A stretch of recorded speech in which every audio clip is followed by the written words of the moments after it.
Ram Charan's most anticipated movie Peddi.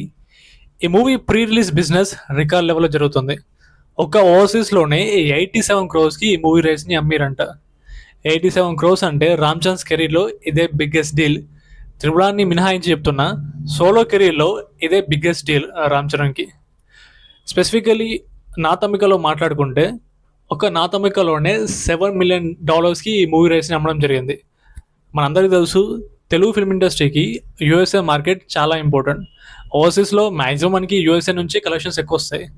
ఇంకా Ram Charan career గురించి మాట్లాడుకుంటే, అప్పుడెప్పుడో 8 years బ్యాకే రంగస్థలం మూవీతో $3 million కలెక్ట్ చేయడం జరిగింది. $3.5 million అనుకుంటా ఆ మూవీ కలెక్షన్స్.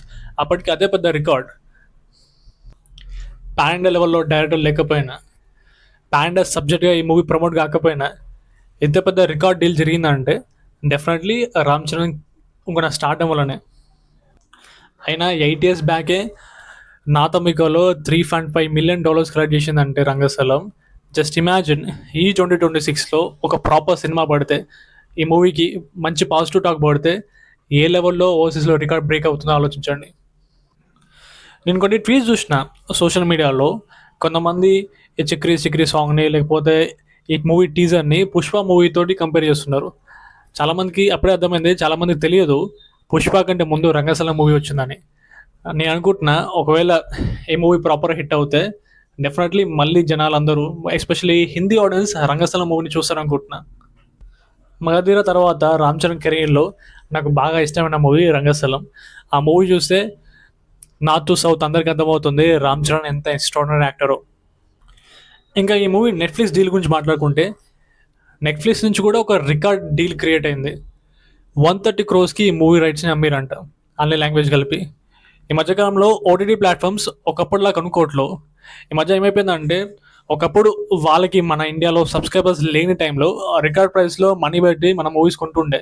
బట్ ఎప్పుడైతే ఆల్రెడీ వాళ్ళకి సబ్స్క్రైబర్స్ వచ్చారో, ఎస్పెషల్లీ నెట్ఫ్లిక్స్ గురించి మాట్లాడుకుంటే, నెట్ఫ్లిక్స్లో ఆల్రెడీ ఇప్పుడు తెలుగు ఆడియన్స్ నుంచి ప్రాపర్గా సబ్స్క్రైబర్స్ వచ్చారు. ముఖ్యంగా మన తెలుగు వాళ్ళు కూడా స్ట్రేంజర్ థింగ్స్, బ్రేకింగ్ బ్యాడ్ లాంటి సిరీస్ చూడడం స్టార్ట్ చేశారు. అలాగే ఈ మధ్య మన తెలుగు మూవీస్ కూడా నెట్ఫ్లిక్స్ ఆల్రెడీ తీసుకున్నారు కాబట్టి, సో ఆల్రెడీ ఇక ఎగ్జిస్టింగ్ ఫ్యాన్ బేస్ ఉంది ఇప్పుడు నెట్ఫ్లిక్స్కి మన తెలుగు మార్కెట్లో. అయినా కూడా ఈ మూవీకి 130 crores పెట్టి ఈ మూవీని తీసుకున్నారంటే ఆలోచించండి ఎంత క్రేజ్ ఉందో ఈ మూవీకి. ఈ మధ్య OTT platforms performance based deal create చేసుకుంటున్నాయి. పర్ఫార్మెన్స్ బేస్డ్ అంటే, ఫర్ సపోజ్ మూవీకి 100 crores పెట్టి కొన్నారనుకుందాం. మూవీ హిట్ అయితే ఎక్స్ట్రా కొంచెం అమౌంట్ ఇస్తారు. మూవీ ఫ్లాప్ అయితే మూవీ టీమే రిటర్న్ అమౌంట్ కొంచెం ఇవ్వాల్సి వస్తుంటుంది. సో బేసికలీ హిట్ ఫ్లాప్ తోటి కొంచెం మనీ చేంజ్ అవుతూ వస్తుంది. బట్ స్టిల్ 130 crores అంటే it's a very very big deal. ఇందాక నేను ఓవర్సీస్ రైట్స్ 87 crores అని చెప్పిన కదా, కొన్ని వెబ్సైట్లో మాత్రం 42 crores అని మెన్షన్ చేస్తున్నారు. ఇంకా మూవీ టీం నుంచి అఫీషియల్ న్యూస్ రాలేదు కాబట్టి క్లారిటీగా తెలియకపోవచ్చు. బట్ 87 అయినా 42 అయినా, 42 కూడా తక్కువేం కాదు. 42 స్టిల్ ఏ రికార్డ్ ఈ 2026లో. ఎందుకంటే ఇలాగ నేను చెప్పినట్టుగా పాన్ ఇండియా లెవెల్లో ఇన్స్పైర్ అయ్యే సబ్జెక్ట్ కాదు, లేదా పాన్ ఇండియా లెవెల్లో ప్రమోట్ అయ్యే సబ్జెక్ట్ కాదు. ఇది రీజనల్ మూవీ కదా, రీజనల్ మూవీలానే ప్రమోట్ అవుతుంది. సో ఏ రకంగా చూసుకున్నా సరే, పెద్ద మూవీకి అయితే రికార్డ్ లెవెల్లో బిజినెస్ జరుగుతుంది. అలాగే మూవీకి హైప్ ఎక్స్ట్రాడినరీగా ఉంది. ఆ చిక్రీ చిక్రీ సాంగే సోషల్ మీడియాలో, ఎస్పెషల్లీ యూట్యూబ్లోనే 200 million views వచ్చినాయి ఆ సాంగ్కి.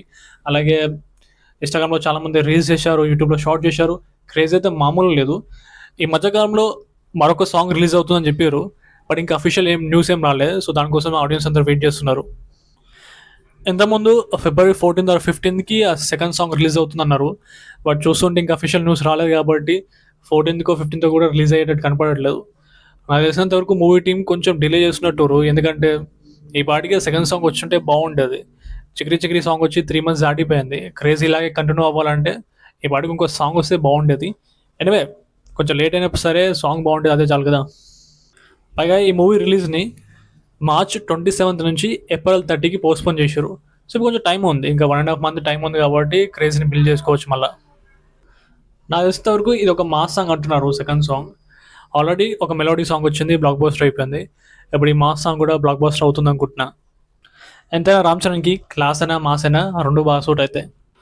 సరే మరి, ఆ సెకండ్ సాంగ్ రిలీజ్ అయినప్పుడు మరొక వీడియోతో మళ్ళీ కలుద్దాం. See you again.